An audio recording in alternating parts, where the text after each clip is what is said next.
Good evening, second English students. So yesterday, in the last video, we discussed women writing the nation. Okay, that is the second lesson.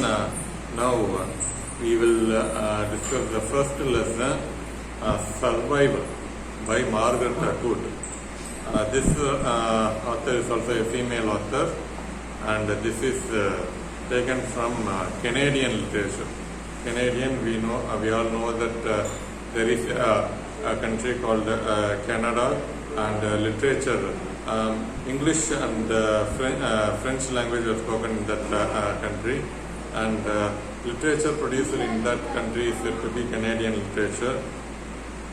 And this lesson is an extract from the book Survival by Margaret Atwood, and this book is about a kind of thematic guide to Canadian literature, a kind of guideline. What are all the themes of major ideas or themes of Canadian literature? Okay, so this book is, this lesson is an extract from the book Survival, and this book is gives a thematic guide to Canadian literature. And Margaret Atwood asked countrymen, especially the Canadians, to celebrate Canadian literature. Okay. The main theme of this book, the main theme of the lesson is that it is a celebration of Canadian literature. Okay, so the author herself is from Canada, and she doesn't know about, even though she is in Canada, she was influenced by American and English literature, British and American literature, and she doesn't know much about Canadian literature. And now she wants to create awareness among the Canadians themselves about Canadian literature. Okay, she has joy in reading Canadian literature. Okay, so that's it, and we will discuss the first paragraph. So what she says in first paragraph, she started reading Canadian literature when she was young. She was aware of her own countries. She was not aware of her own country's literature.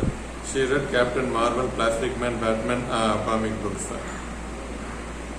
So she was not aware of her own country's literature. Though she is from Canada, she was not aware of Canadian literature.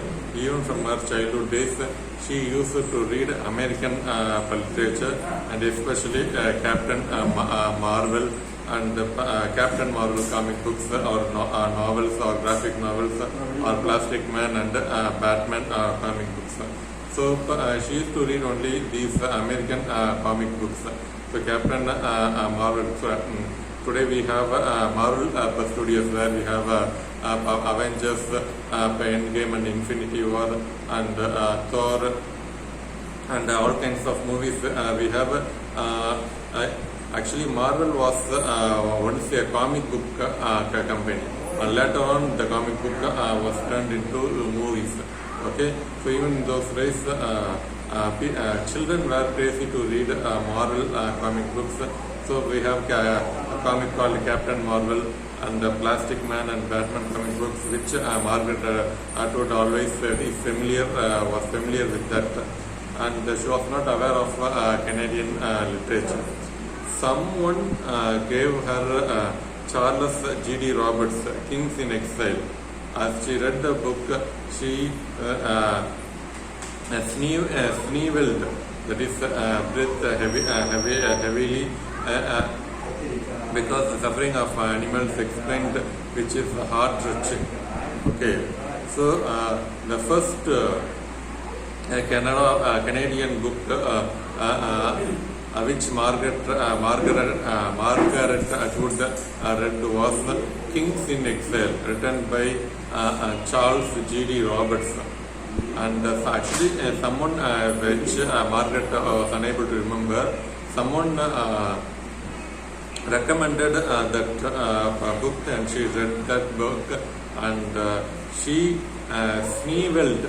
Okay, sneezed. That is, she breathed heavily, and after reading the book, she was so emotional, and she became very emotional. She sneezed. She breathed heavily.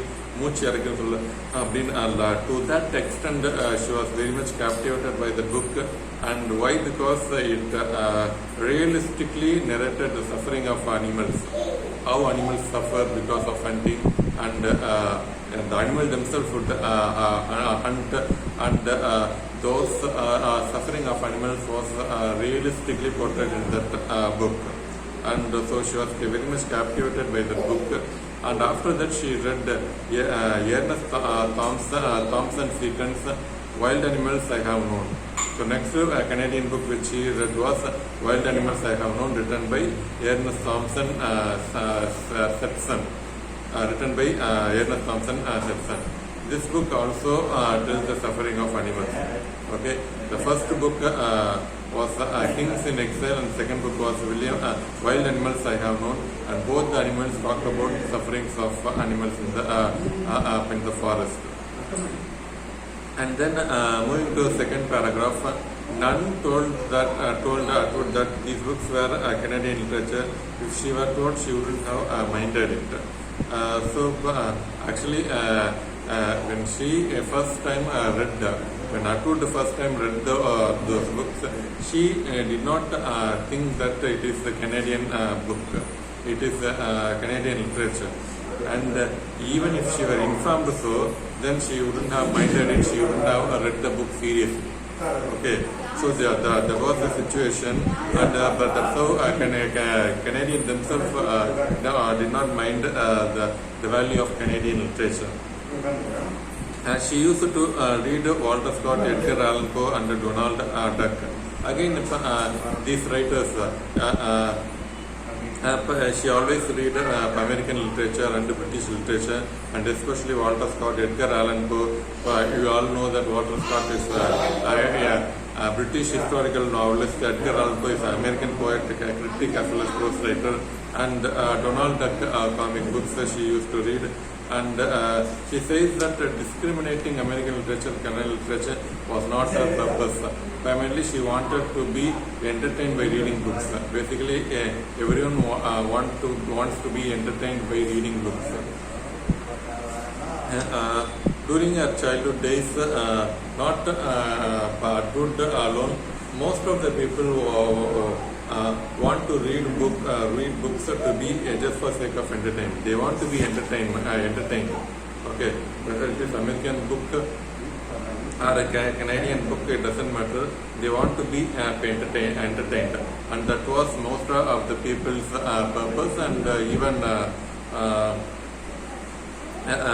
the author Margaret Atwood's purpose is also just okay. That entertainment was given by American comic books and even British and American literature. And also, as the American books entertain people like anything, they are least bothered about their own country's literature. So this is the predicament of Canadian literature. So moving to third paragraph, mostly non-Canadian literature focus on entertainment. Those books are costly in Canada, but Canadian authors like Seton and Roberts are close to life. So now, non-Canadian literature, British literature or American literature, any books, any literature apart from Canada, they primarily focus on entertainment. Okay, but Canadian literature, they do not focus on entertainment, and especially Canadian authors like Seton and Roberts, they are close to life. Okay, they are much more close to life. Canadian literature and especially authors like Seton and Roberts, they focus on realities of life, and they don't focus on entertainment value. Seton's works are very realistic and hard to digest. His books are easily available for truth. And Seaton's works are realist and as it is the stories and the books are so realistic one and close to one. They are very much a tragic or sad kind of books, and those books are hard to digest. Okay, and the suffering of animals, the suffering of common people, and when she began to read, and they are very realistic. They cannot, she cannot write such much of horrible things are given in this book. So that is the mentality of truth and most of the common people also. But unlike American literature, they focus on pure entertainment, and that's why they are very popular. But realistic novel, they often fail to entertain people, and that's why they are not popular. And the Canadian literature focus on realities of the world, and therefore they fail to entertain people. Moving to next paragraph 4. Yes, books are about animals. Animals struggle to survive. It is almost a survival manual. They tell dangers of animals getting lost and eating wrong food. So Seaton and Roberts' book mostly focus on animals, how they struggle to survive. That is our lesson's title significance. Let's say what is the title significance of our lesson is our lesson's title is survival. Okay, so Canadian authors like Seaton and Roberts, they talk about realistically animal survival, how animals survive in forest, and how they get troubled by human and other animals themselves and natural disaster. So they are realistically given, and those writers' books were first read by Margaret Atwood, and they are said to be survival books. Okay, and that's why Margaret Atwood, her own book, name of her own book itself is Survivor. Okay, so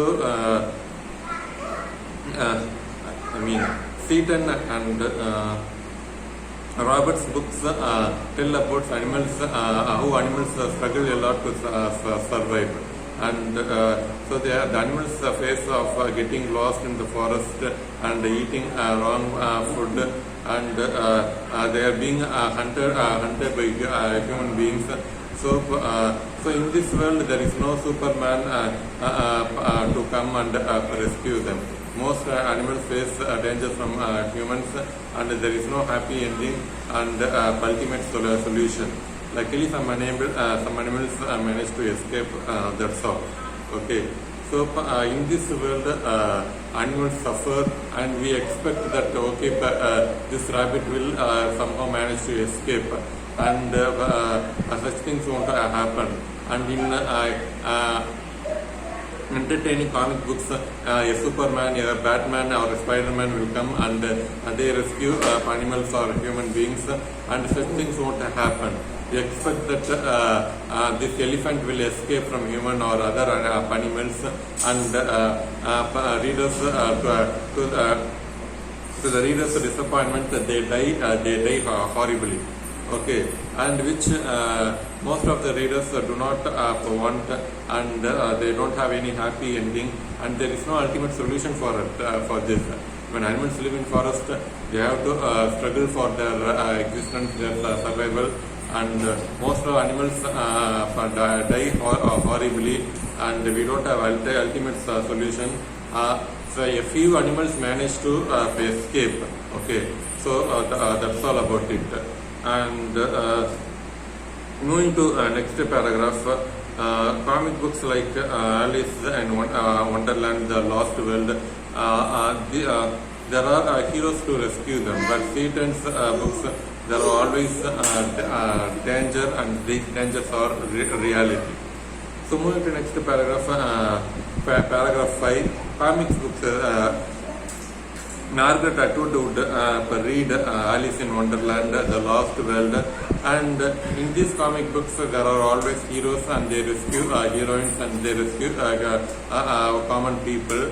But in Seaton's books, the animals always face danger. There is always they always face a horrible death. Okay, and so this is the thing. But in Canadian short stories by Robert Weaver and Alan James, animals walk and talk, which is entertaining. But even in the books, there are horrible deaths of animals and children. So other Canadian writers like Helen James, Robert Weaver, they are also the Canadian writers, and they write some kind of entertaining books. In these books, the animals walk and talk. Okay, so they wrote fables. Fables, that is, a fable is a kind of story where animals walk and talk. So they are entertaining, but even in their books also, animals and children face horrible death. We don't have happy endings. So such death happen not by penguins but by their own friends themselves. They are very realistic one, and they have realities of Charles Dickens. Okay. So in the books of Helen James and Robert Weaver, they also wrote fables, but unfortunately their books also don't have any happy endings, and they face horrible death, and the death is caused not by the enemies but by their own friends. Friends betray the hero or heroines, and thus the books have sad endings. And though they have sad endings, it is a tragedy. They are very realistic one. Okay, so this is the reality of life. We have to face the realities of life. Okay. So that is the moral value which the Canadian literature give to people. And Robert Weaver and Helen James books are so realistic. They are as realistic novels as Charles Dickens. Charles Dickens, I announced that he is the greatest novelist in the history of English literature. And why? Because his novels are so realistic. And like Charles Dickens' novel, Helen James and Robert Weaver's novels, the Canadian writers' novels are also proved to be realistic ones. Okay. And moving to paragraph 6. So many people do not read Canadian literature. Even Atwood herself is not acquainted very much to it. But sadly, many Canadian students are not acquainted even to the extent of Atwood. Okay, so it is very unfortunate and sad thing that many people, even the Canadians themselves, do not read Canadian literature. And even the writer Margaret Atwood herself is not that much acquainted with Canadian literature. And so sadly, many Canadian students is not acquainted to Canadian literature, not to the extent, not even to the extent of the author Margaret Atwood herself. So it is sad thing that the Canadians themselves are not aware of Canadian literature. Okay. So moving to the last paragraph. Though Atwood doesn't read much Canadian literature, she read the shape and has the feel of it, and its shape turned out to be country's shape and feel. Okay, so though Margaret Atwood is not familiar with that familiar with Canadian literature, she read some of the books and she understood the shape and feel of Canadian literature. Shape and feel, the mentality, the lifestyle, their own emotions, and she understood the Canadian Canadian literature's shape and feel in the sense their own emotion, their own culture.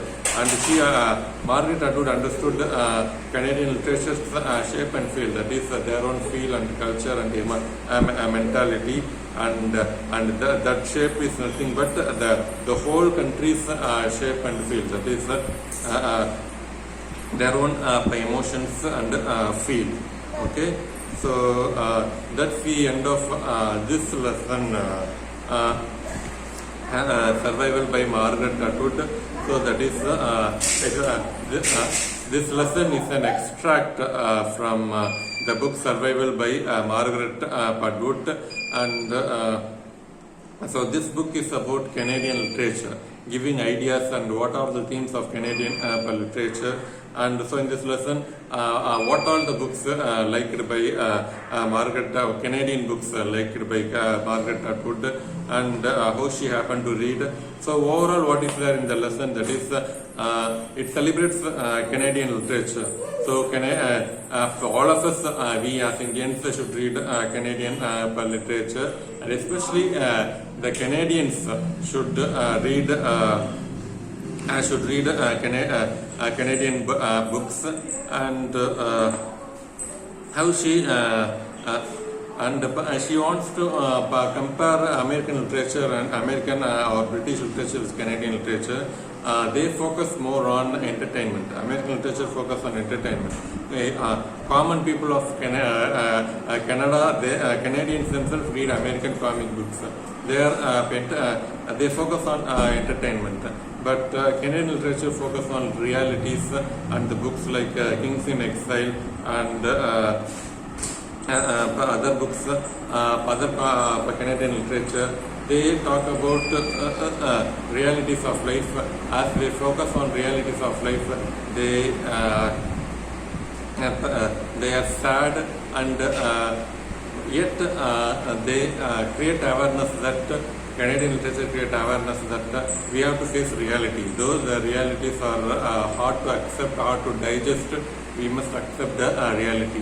And unlike American comic literature, where Batman or Superman or Spider-Man will come and rescue common people or animals, such thing won't happen. But we have to accept the reality. That is the theme of Canadian literature. Okay. So in the end, she says that it is very sad.